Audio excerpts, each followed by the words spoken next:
Most important चीज़ ये समझने वाली है कि हम डरे क्यों हैं। क्योंकि मीडिया ने हमको डरा दिया इस वजह से हम डरे हुए हैं, या सब डरे हुए हैं इसलिए हम डरे हुए हैं, या कोई रीज़न है हमारे डरने के पीछे। बेसिकली जो इन्फॉर्मेशन है जिसके बेस पे हम सोच रहे हैं वो इन्फॉर्मेशन सही इन्फॉर्मेशन नहीं है, वो कंप्लीट इन्फॉर्मेशन नहीं है, वो इनकम्प्लीट इन्फॉर्मेशन है। इस वजह से हम डरे हुए हैं। अगर एक बार क्लियर हमारे पास में इन्फॉर्मेशन आ जाए, हमको क्लियरली समझ आ जाए कि एग्जैक्टली हो क्या रहा है, तो हो सकता है हमारा जो डर है वो बहुत ही कम हो जाए या फिर बिल्कुल ही खत्म हो जाए। करंट सिचुएशन ये है कि नियर अबाउट 2 लाख केसेस हो चुके हैं इंडिया में, करीब करीब 5,800 डेथ्स हो चुकी हैं, 40 लाख टेस्ट हो गए हैं। और ये सबसे इंपॉर्टेंट है समझना हमको कि इस टेस्ट का क्या रोल है, जो भी हमारा डर है उससे उसका क्या कनेक्शन है। तो अगर मैं किसी से भी पूछूंगा कि भाई आप क्यों डरे हुए हो, वो कहेंगे कि इसमें डेथ रेट बहुत ज्यादा है। मैं कहूंगा कितना ज्यादा है, तो वो कहेंगे 2 लाख में से 5800 की डेथ हो गई है। तो दैट मीन्स कितना हो गया डेथ रेट, नियर अबाउट 3% हो गया। 3% का मतलब कि 100 लोगों को होता है, उसमें से 3 की डेथ हो जाती है। क्या ये सच है? पहले इसको समझने की कोशिश करते हैं कि 3% ये कितना है। टेस्ट कितने हुए अभी तक? 40 लाख हुए हैं। और अगर किसी को देखना है कि कितने टेस्ट हुए हैं, कितने हो रहे हैं डेली बेसिस पे, तो एक वेबसाइट है worldometers.info, वहां पर जाकर के आप देख सकते हो कि डेली बेसिस पे कितने टेस्ट बढ़ रहे हैं, किस किस कंट्री में कितने कितने हैं, वो सब आ जाएगा उसके अंदर। तो अभी टेस्ट समझना जरूरी क्यों है? क्या इंडिया की पॉपुलेशन 40 लाख है? नहीं है। इंडिया की पॉपुलेशन क्या है? 130 करोड़। उसमें से टेस्ट कितने हुए हैं? 40 lakh, which is not even 1%। 1% भी देखे तो 1 करोड़ 30 लाख होता है। तो 40 लाख टेस्ट हुए, जिसमें से केसेस कितने डिटेक्ट हुए? Near about 2 lakh. ये बिल्कुल ऐसा है जैसे मान लो कि अगर मैं आपसे पूछता हूं कि दिल्ली में रोड्स के ऊपर कितने एक्सीडेंट होते हैं, तो आप क्या कहोगे? आप कहोगे भाई मुझे नहीं पता।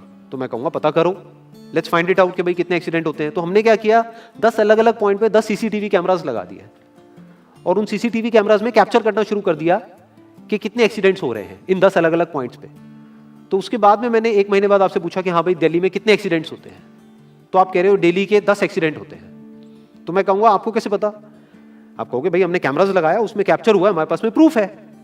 तो मैंने कहा लेकिन क्या 10 ही जगह है जहां पे वो कैमरास लग सकते हैं? दिल्ली में ऐसी कितनी जगहें हैं जहां पे कि कैमरास लग सकते हैं, लगने चाहिए अगर एक्चुअल में हमको डिटेक्ट करना है। तो सिर्फ ये नहीं ना कि उस 10 के बेस पे हम बोले कि भाई 10 एक्सीडेंट हो रहे हैं, क्योंकि दिल्ली में एक्चुअल में तो हजारों एक्सीडेंट्स हो रहे हैं डेली के। तो ये सारी हमारी कैलकुलेशन ही गलत हो गई। इसलिए इसमें टेस्टिंग का बहुत बड़ा रोल है। मीडिया में जहां पर भी आ रहा है वहां पर डेली ये आ रहा है कि अच्छा कुछ दिन पहले तक 5,000 केसेस आ रहे थे, अब 6,000 केसेस बढ़ गए हैं, अब 7,000 केसेस हो गए हैं, 8,000 केसेस हो गए हैं। बट कोई ये नहीं देख रहा कि उसके साथ साथ में टेस्ट भी बढ़ रहे हैं। तो अब एक्चुअल में डेथ रेट कितना है उसको कैलकुलेट करना बहुत जरूरी है। उसी के बेस पे डिसीजन निकलेगा कि इससे हमको डरना चाहिए या नहीं डरना चाहिए। किसी भी बीमारी से हमको डरना चाहिए नहीं डरना चाहिए, that is not on the basis of कि उसका इलाज है या नहीं है, क्योंकि इलाज तो अभी तक सर्दी जुकाम का भी नहीं है, सर्दी जुकाम की भी कोई वैक्सीन नहीं है। क्या हम उससे डरते हैं? नहीं डरते हैं। क्यों? क्योंकि ज्यादा लोग नहीं मरते हैं। तो सबसे पहले डेथ रेट कैलकुलेट करते हैं कि एग्जैक्टली कितना है। कितने टेस्ट हुए? 40 लाख टेस्ट हुए, उसमें से 2 लाख लोगों को हुआ, तो नियर अबाउट एवरेज कितनी आई? 5% की। अगर यही हमने 4 करोड़ टेस्ट करे होते तो कितने डिटेक्ट हो गए होते? अब तक 20 लाख हो जाते। 40 करोड़ करे होते तो कितने हो जाते? 2 करोड़ हो जाते। टोटल अगर कर लिए होते हमने टेस्ट 130 करोड़ का, तो कितना नंबर निकल करके आ जाता? Near about 5 crore. इसका मतलब 5 करोड़ लोगों को या तो आज की डेट में है या हो चुका है। और एक और मजे की बात यह है कि कोरोना में ऐसा नहीं है कि जिसको भी होता है उन सबके सिम्टम्स आते हैं। 80% से ज्यादा जो केसेस होते हैं वो असिम्टोमेटिक होते हैं, उनमें कोई सिम्टम्स नहीं आते हैं। यानी अगर मुझे हो गया है और मैं ठीक भी हो गया हूं तो मुझे पता तक नहीं है। वो तब मुझे पता लगेगा अगर मैं अपने एक टेस्ट कराऊंगा जिसको एंटीबॉडी टेस्ट बोलते हैं, और मेरी बॉडी में एंटीबॉडीज मिलेंगी, तब मैं कह सकता हूं कि हाँ मेरे को था और वो ठीक हो गया है। तो अभी अगर हम बेसिक सी कैलकुलेशन करें तो 5 करोड़ निकल करके आ रहा है नंबर। उसमें से डेथ कितनी हुई है? 5,800। तो 5 करोड़ में से 5,800 डेथ हुई है। पहले तो इसको कैलकुलेशन को हमको ठीक करना है। डेथ को अंडर रिपोर्ट करने का कोई तरीका नहीं है, बल्कि ओवर रिपोर्ट किया जा सकता है। ओवर रिपोर्ट कैसे? फॉर एग्जांपल आपकी बॉडी में टेस्ट हुआ, आपकी बॉडी में मिला कोरोना वायरस, लेकिन आपके अंदर पहले ही बहुत सारी प्रॉब्लम्स चली रही थी, तब भी आपकी किसी ना किसी वजह से डेथ होने ही वाली थी। बट क्योंकि ये कोरोना आया आपकी बॉडी में, इस वजह से आपकी डेथ हो गई, तो ये ट्रिगर कर गया। तो ये जो 5800 का नंबर है, ये इससे कम तो हो सकता है, इससे ज्यादा होने के चांसेस बहुत कम है। बट एक बार को हम मान लेते हैं कि इतना ही है नंबर, ना कम है ना ज्यादा है, तो कितनी परसेंटेज निकल करके आई? 5 करोड़ में से अगर 5800 डेथ्स हुई हैं तो क्या परसेंटेज निकल करके आई? Near about 0.01%। ये उससे बहुत कम है जितनी डेथ्स हमारे यहां पे होती हैं रोड एक्सीडेंट की वजह से। हर साल की अगर हम एक कैलकुलेशन देखें तो 1.5 लाख से ज्यादा डेथ हो जाती है इंडिया में रोड एक्सीडेंट्स की वजह से। हर 4 मिनट में एक डेथ होती है रोड एक्सीडेंट की वजह से। और अगर अभी आप देखोगे सड़कों पे एक बहुत ही फनी चीज नजर आ रही है, टू व्हीलर पे जा रहे हैं, मास्क सबने लगाए हुए हैं, कभी भी नोट करना इस चीज को, हेलमेट नहीं पहने हुए, हेलमेट बहुत कम लोगों ने पहने हुए हैं। इससे हमको क्या समझ आ रहा है, क्या ये समझदारी है, बेवकूफी है? क्योंकि हेलमेट ना लगाने की वजह से उनके मरने के चांसेस उससे बहुत ज्यादा है, कई गुना ज्यादा है जितना कि कोरोना से मरने के उनके चांसेस है। तो ये डर है जो चारों तरफ फैल रहा है और मीडिया डर को और बढ़ाता चला जा रहा है। और क्योंकि सही इंफॉर्मेशन किसी के भी पास में नहीं है या सही कैलकुलेशन किसी के पास में नहीं है, ये जो अभी हम कर रहे हैं इसको मैथमेटिकल मॉडलिंग बोलते हैं। यानी एक डेटा को देख करके एक मॉडलिंग करी जाए और फिर समझा जाए कि एक्चुअल में जो सही डेटा है वो क्या है। ये नहीं कि लिमिटेड डेटा के बेस पे हम कोई भी कंक्लूजन ड्रॉ कर लें और उसके बेस पे डरते रहें। तो अगर इसका डेथ रेट 0.01% है तो हम सब इतना डर क्यों रहे हैं? क्या कुछ और है जिससे हमको डरना चाहिए, जिससे हम नहीं डर रहे हैं, जिसके बारे में कोई बात नहीं कर रहा है, जो इससे लाख गुना ज्यादा भयानक है? मतलब कोरोना से लाख गुना ज्यादा खतरनाक कुछ है जिससे हम नहीं डर रहे हैं और इससे हम डर रहे हैं। वो क्या है जिससे हमको डरना चाहिए? अनएम्प्लॉयमेंट। अभी पीछे कुछ आर्टिकल्स आए थे न्यूज़पेपर में जहां पे एक फिगर आई थी निकल करके, I am not too sure ये फिगर कितनी सही है कितनी नहीं है, जहां पे आया था कि 13 करोड़ लोग अनएम्प्लॉयड हो गए। इस फिगर से हमको डरना चाहिए। 13 करोड़ लोग अनएम्प्लॉयड होने का मतलब हम समझते हैं कि इसका मतलब क्या है? इसका मतलब ये, अगर इकोनॉमी पॉइंट ऑफ व्यू से देखोगे, कि ये जो 13 करोड़ लोग हैं ये अपने जो खर्चे हैं वो अब बहुत ही लिमिट में कर देंगे। जिस बंदे की नौकरी चली गई है, क्या वो जाकर के मार्केट में नए कपड़े खरीदेगा? क्या अपने बच्चों के लिए खिलौने खरीदेगा? ट्रैवल एंड टूरिज्म तो भूल ही जाओ। ऐसी और हजारों इंडस्ट्रीज हैं जिनकी धज्जियां उड़ जाएंगी क्योंकि डिमांड कम हो जाएगी ओवरऑल इकोनॉमी के लेवल पे। जब डिमांड कम होगी तो क्या करना पड़ेगा इन ब्रांड्स को, इन कंपनीज को क्या करना पड़ेगा, इन मैन्युफैक्चरर्स को क्या करना पड़ेगा? अपनी सप्लाई को कम करना पड़ेगा। जितनी उन्होंने सप्लाई कम करी, अनएम्प्लॉयमेंट और बढ़ गया कि आज जो नंबर 13 करोड़ है वो बढ़ करके कितना हो गया, 20 करोड़। यानी पूरा का पूरा लूप बन जाएगा। इस लूप को बोलते हैं रिसेशन, जो ग्लोबली ऑलरेडी रिसेशन आ चुका है। और अगर यही रिसेशन और डीप होता चला जाए तो उसको बोलते हैं डिप्रेशन, जहां से एक इकोनॉमी को बाहर आने में 5 से 10 साल लगते हैं। तो इकोनॉमी का पहले ही बुरा हाल था, प्लस इस कोरोना की वजह से और बुरा हाल हो गया है, प्लस जो रहा सहा हमारा जो अपना डर है वो सिचुएशन को और खराब करता चला जा रहा है। और इस डर को हर कोई बढ़ा रहा है, कोई भी कम करने का काम नहीं कर रहा है। एक्चुअल में अगर आप मेरे स्टैंड पॉइंट से देखोगे तो डरने की कोई जरूरत ही नहीं है, क्योंकि जो डेथ रेट है वो बहुत ही कम है। तो हम डर क्यों रहे हैं? सोचो। बस इसलिए कि डेथ नहीं होनी चाहिए। अगर यही हमारा ऑब्जेक्टिव है कि डेथ नहीं होनी चाहिए, मतलब हम कहते हैं कि किसी की डेथ नहीं होनी चाहिए, तो फिर तो लॉकडाउन परमानेंट हो जाना चाहिए, सड़कों पे निकलना ही नहीं चाहिए, क्योंकि सीधा सीधा 1.5 लाख डेथ बचेंगी। 1.5 लाख लोग जो हर साल एक्सीडेंट में मरते हैं उनको हम बचा सकते हैं ना, उनकी लाइफ बच जाएगी। परमानेंट कर दो लॉकडाउन को। कैसा है आइडिया? ये बिल्कुल ऐसा है जैसे मैंने एक आदमी की एक कहानी सुनी थी, उसके घर में एक चूहा घुस गया, तो उस चूहे को उसने पकड़ने की बड़ी कोशिश करी, लेकिन वो चूहे को नहीं पकड़ पाया। तो एंड में उसने क्या किया, घर पे आग लगा दी, अपने घर में आग लगा दी। उसके बाद भी चूहा तो बच करके निकल गया, घर चला गया, घर जल गया। यही हालत है इसकी, कोरोना की। इस डर को हमको खत्म करना पड़ेगा, तब जाकर के इस प्रॉब्लम का एक्चुअल में सॉल्यूशन निकलेगा, जो रियल प्रॉब्लम है। और रियल प्रॉब्लम कोरोना नहीं है। रियल प्रॉब्लम क्या है? हमारी जो इकोनॉमी है। रियल प्रॉब्लम क्या है? अनएम्प्लॉयमेंट।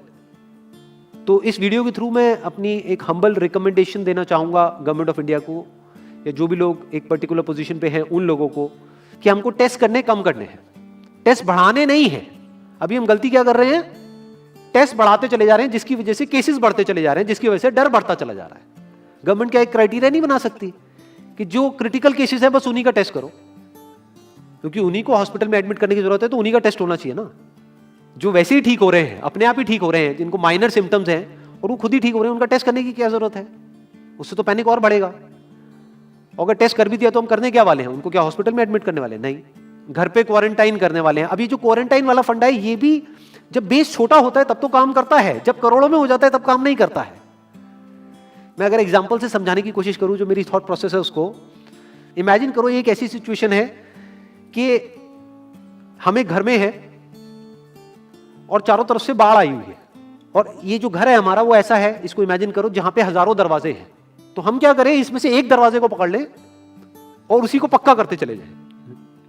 ये है क्वारंटीन, और बाकी के हजारों खुले पड़े हैं। एक को हम पक्का करते चले जा रहे हैं क्योंकि यहां से पानी अंदर नहीं आना चाहिए। इंडिया की पॉपुलेशन क्या है? 130 करोड़। टेस्ट कितने हुए हैं अभी तक? 40 लाख। दिल्ली के कितने हो रहे हैं? 1 लाख। महीने के कितने हुए? 30 लाख। साल के कितने हुए? 3 करोड़ 60 लाख। तो यानी कि अगर हमको सबका टेस्ट करना है तो कितने साल लगेंगे? 36 साल। तो जब हमको दिख रहा है साफ साफ कि हम सबका टेस्ट कर ही नहीं सकते, तो हम टेस्ट क्यों बढ़ाते चले जा रहे हैं? या तो सबका टेस्ट करो और सब में से सबको देख करके सबको क्वारंटाइन कर दो। ये बिल्कुल ऐसा हुआ कि वो जो घर है जिसकी मैंने अभी बात करी, या तो उसको हर तरफ से सिक्योर करो कि अगर उसके 1000 दरवाजे हैं तो एक को बंद मत करो, सारे बंद कर दो। तब आप कह सकते हो कि यहां पानी अंदर नहीं आएगा, कि हमने 130 करोड़ लोगों का टेस्ट कर लिया है, उसमें से केसेस निकल गए हैं 6 करोड़ और 6 करोड़ को हमने क्वारंटीन कर दिया है, अब ये आगे नहीं फैलेगा, अब 6 करोड़ से 10 करोड़ पे नहीं जाएगा। बट हमने टेस्ट ही करे 40 लाख, जिसमें से केसेस आए 2 लाख। अगर इन 2 लाख को हमने क्वारंटीन कर भी दिया तो बाकी करोड़ों लोग तो बाहर घूम रहे हैं ना, तो उससे होगा क्या? तो अब हमको समझ जाना चाहिए कि इसको रोकने का कोई तरीका नहीं है। तो अब इसका प्रैक्टिकल सॉल्यूशन क्या है? गवर्नमेंट की तरफ से हमको सिर्फ ये इंफॉर्मेशन चाहिए कि भैया अभी कितने बेड्स ऑक्यूपाइड हैं आपके स्टेट में, और अभी कितने और आपने अरेंजमेंट कर रखा है और कितने और कर सकते हो। अब वो बेड चाहे किसी हॉस्पिटल में हो चाहे किसी होटल में हो। और प्लस ये इंफॉर्मेशन क्यों नहीं जा रही लोगों के पास में कि इतना डरने की जरूरत नहीं है जितना आप डर रहे हो। हाँ ठीक है, प्रिकॉशंस लो, सेफ्टी मेजर्स लो, सोशल डिस्टेंसिंग को मेंटेन करो, लेकिन इतना डरने की जरूरत नहीं है जितना आप लोग डर गए हो, क्योंकि डेथ रेट कम है। ये इंफॉर्मेशन जानी चाहिए अब लोगों के पास में, वक्त आ चुका है। अगर ये नहीं गई तो प्रॉब्लम सॉल्व नहीं होने वाली इकोनॉमी के लेवल पे। कॉन्फिडेंस खत्म हो चुका है, रियलिटी को हमको पहले समझना होगा। अभी प्रॉब्लम क्या हो रही है? हम कह रहे हैं कि हाँ कंस्ट्रक्शन एक्टिविटीज अलाउड है। गवर्नमेंट को क्या लग रहा है? अलाउड बोल करके सारी प्रॉब्लम सॉल्व हो जाएगी।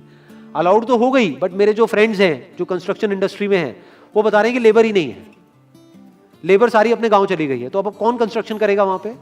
अब ये लेबर चली तो गई है, इसको वापस कैसे बुलाओगे? मीडिया में अगर रोज ये दिखेगा कि केसेस बढ़ रहे हैं, केसेस बढ़ रहे हैं, केसेस बढ़ रहे हैं, वापस आएंगे वो लोग? 1 से लाख नहीं आएंगे। तो उनको मीडिया में क्या दिखना चाहिए, न्यूज में क्या दिखना चाहिए? कि अब ये प्रॉब्लम सॉल्व हो रही है। तो लोगों के अंदर का डर निकलना चाहिए। यानी जो भी मैंने अभी तक कहा, अगर मैं उसको सम अप करूं तो वो क्या है प्रैक्टिकली, अगर पॉइंटर्स में सॉल्यूशन देखा जाए। नंबर 1 मोस्ट इंपॉर्टेंट, टेस्ट धीरे धीरे हमको कम करने हैं, बढ़ाने नहीं है। दिन के 1 लाख टेस्ट हो रहे हैं, मैं ये नहीं कह रहा कि एकदम से 10,000 कर दो, 1 लाख के 90,000 कर दो, एटलीस्ट बढ़ाओ मत। समझ गए? 1 लाख के 1.5 लाख टेस्ट मत करो दिन के, 2 लाख मत करो, क्योंकि तब भी 36 साल लगेंगे पूरा करने में। अगर आपने स्पीड डबल भी कर दी तब भी 18 साल लगेंगे। 18 साल तक तो पता नहीं ये बीमारी कहां होगी, किसी को याद तक नहीं होगा। तो करना क्या है गवर्नमेंट को? अगर थोड़ा सा सेंसिबली चले कि टेस्ट को धीरे धीरे कम करते चले जाओ, यानी 1 लाख से 90,000 कर दो, फिर कुछ दिन बाद 80,000 कर दो, फिर 70,000 कर दो। इसकी वजह से क्या होगा? मीडिया में केसेस कम होते हुए दिखेंगे, अखबारों में केसेस कम होते हुए दिखेंगे, हर जगह पे जहां पे अभी आ रहा है कि अभी तक की सबसे बड़ी फिगर, आज तक के सबसे ज्यादा केसेस, वो सब धीरे धीरे कम हो जाएंगे। कम मीडिया में पैनिक फैलेगा, कम पैनिक फैलेगा लोगों में, धीरे धीरे लोग बाहर निकलना शुरू होंगे, जो अभी नीड ऑफ द आवर है। धीरे धीरे लोग बाहर निकलेंगे, धीरे धीरे डिमांड बढ़ेगी, धीरे धीरे लोगों में कॉन्फिडेंस आएगा, धीरे धीरे लोग जो गांव चले गए हैं वो वापस आएंगे। एक्चुअल में काम शुरू होगा, ऑन पेपर नहीं कि काम शुरू हो गया है, एक्चुअल में लोगों का काम शुरू होगा, लोगों का काम शुरू होगा, इकोनॉमी शुरू होगी। बिल्कुल ऐसा है जैसे 2 महीने के लिए आप किसी गाड़ी को बंद करके कहीं पे रख दोगे राज में, तो क्या होगा? बैटरी डाउन हो जाएगी। उस वक्त क्या करना पड़ेगा? उसको धक्का मारना पड़ेगा। तो अभी उस धक्के की जरूरत है, जंप स्टार्ट की जरूरत है। अब जो टाइम है वो डरने का नहीं है, इस डर को खत्म करने का है। क्योंकि कोरोना ने जितने लोगों को नहीं मारा, ये डर मारने वाला है असलियत में। तो अब इस डर को खत्म करने का टाइम आ गया है। अब हम सबको मिलकर के दिमाग ये लगाना है, ये नहीं कि डर को कैसे बढ़ाएं, बल्कि दिमाग ये लगाना है कि डर को कैसे कम करें या खत्म करें, और लोगों के कॉन्फिडेंस को कैसे वापस से लेकर के आए।